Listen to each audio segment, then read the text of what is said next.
والسلام على سيد المرسلين اما بعد فاعوذ باللہ من الشیطان الرجیم بسم اللہ الرحمن الرحیم۔ اللہ تعالیٰ کے فضل و کرم سے ہمارا یہ درس قرآن جاری و ساری ہے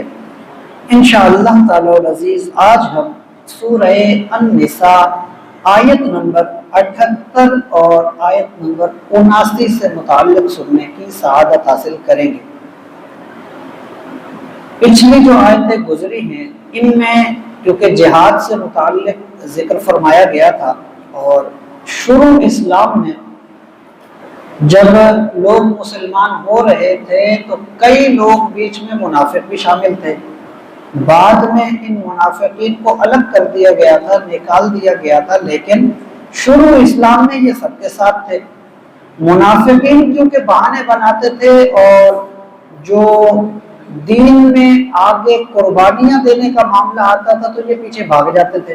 اور بعد میں آ کے اپنے اپنے عذر پیش کرتے تھے، اور حضور علیہ الصلوۃ والسلام اس پر خاموشی اختیار کر لیتے تھے، اور یہ لوگ سمجھتے تھے کہ ہم ان سب لوگوں کو اپنی مرضی سے جو چاہتے ہیں بات لگا کے یقین دلا لیتے ہیں۔ حالانکہ اللہ تعالیٰ ان منافقین کی یہ عادتیں، یہ جھوٹ ظاہر کر دیتا تھا، لیکن حضور علیہ الصلوۃ والسلام نے ابتدائی اسلام میں ان کے پردے رکھے اور ان کی بات کو قبول کر لیا کرتے تھے۔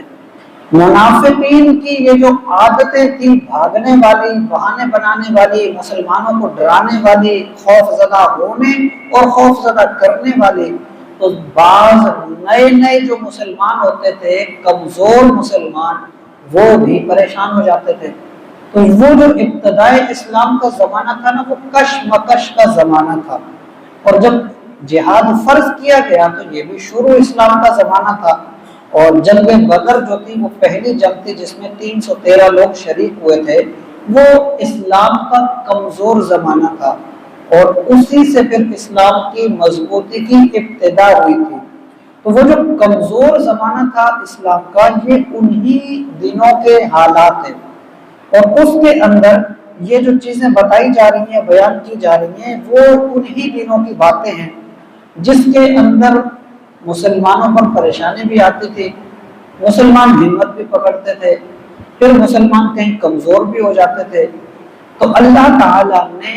ان کو کس کس انداز میں دلاسا دیا، سمجھایا اور ان کو مضبوط کیا، اس موضوعات پر ہماری یہ آیتیں چل رہی ہیں۔ تو اس آیت سے جو پچھلی آیت تھی اس میں تھا جہاد، کہ جہاد کرو، پھر مسلمانوں نے کچھ کہا بھی تھا کہ ہمیں اگر تھوڑا سا موقع ملتا ہم تیاری کر لیتے، تو کہا گیا کہ دنیا کا مال بڑا حقیر ہے، چھوٹا ہے، اس کی پرواہ نہ کرو، تم ہمت کرو۔ اسی کے آگے یہاں سے اللہ تعالیٰ نے ارشاد فرمایا کہ اینما تکونوا یدرککم الموت وَلَوْ كُنْتُمْ فِي بُرُوجٍ مُشَيَّدَةٍ، فرمایا کہ تم کہیں بھی ہو جاؤ، کہیں بھی چلے جاؤ، یدرککم الموت، موت تمہیں ڈھونڈ لے گی، موت پکڑ لے گی، وَلَوْ كُنْتُمْ فِي بُرُوجٍ مُشَيَّدَةٍ، چاہے تم مضبوط ترین قلعوں میں بھی گھس جاؤ تو موت پکڑ لیتی ہے۔ موت سے بندہ بھاگ نہیں سکتا، بچ نہیں سکتا، موت آنی ہے۔ تو یہ دلاسا دیا جا رہا ہے کہ میدان سے اگر گھبراہٹ بھی ہو رہی ہے تو کیا گھر میں بیٹھ کے موت نہیں آتی؟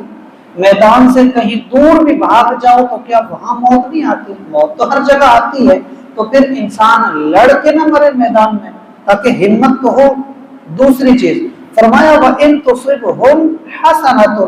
يَقُولُوا هَٰذِهِ مِنْ عِنْدِ اللَّهِ، یہاں منافقین کی بات، ان کا انداز ذکر کیا جا رہا ہے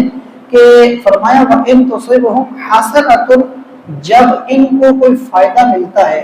مال ملتا ہے، کوئی اچھی چیز ہاتھ آتی ہے، يَقُولُوا هَٰذِهِ مِنْ عِنْدِ اللَّهِ، پھر تو یہ کہتے ہیں ہاں یہ دین اچھا ہے، ہمیں اللہ کی طرف سے